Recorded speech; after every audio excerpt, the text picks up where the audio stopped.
Monopoly was invented in 1903 by Lizzie McGee.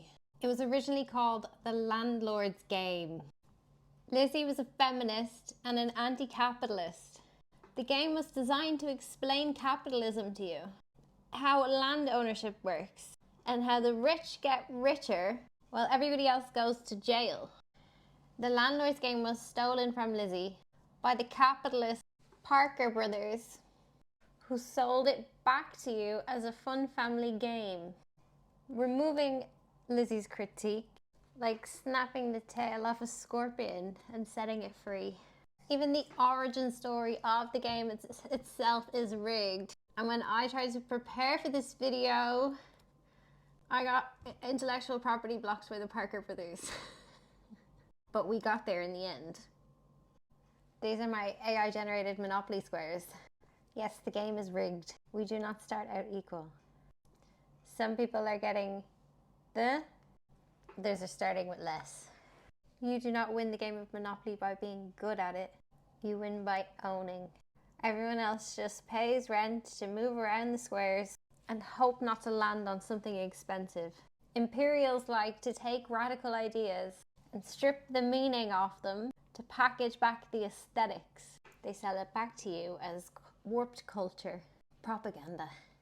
Connected in something you did truly feel gives it grounding, which helps for emotional connection to the source material. It means you're more likely to believe.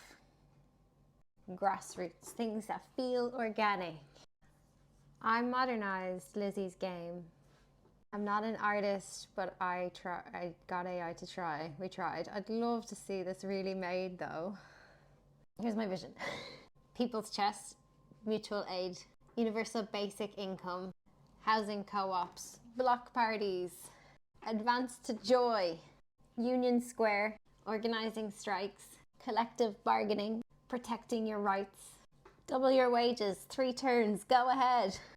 Gig economies could replace utilities, giving a part of your day or week in service to the land and community around you in exchange for things like free Wi-Fi and free electricity.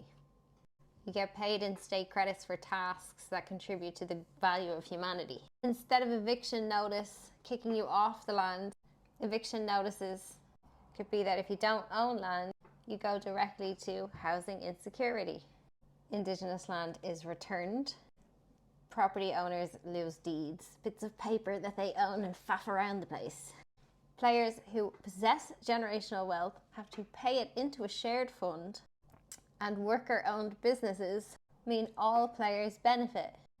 This Monopoly board has no jail. Stop criminalizing the poor.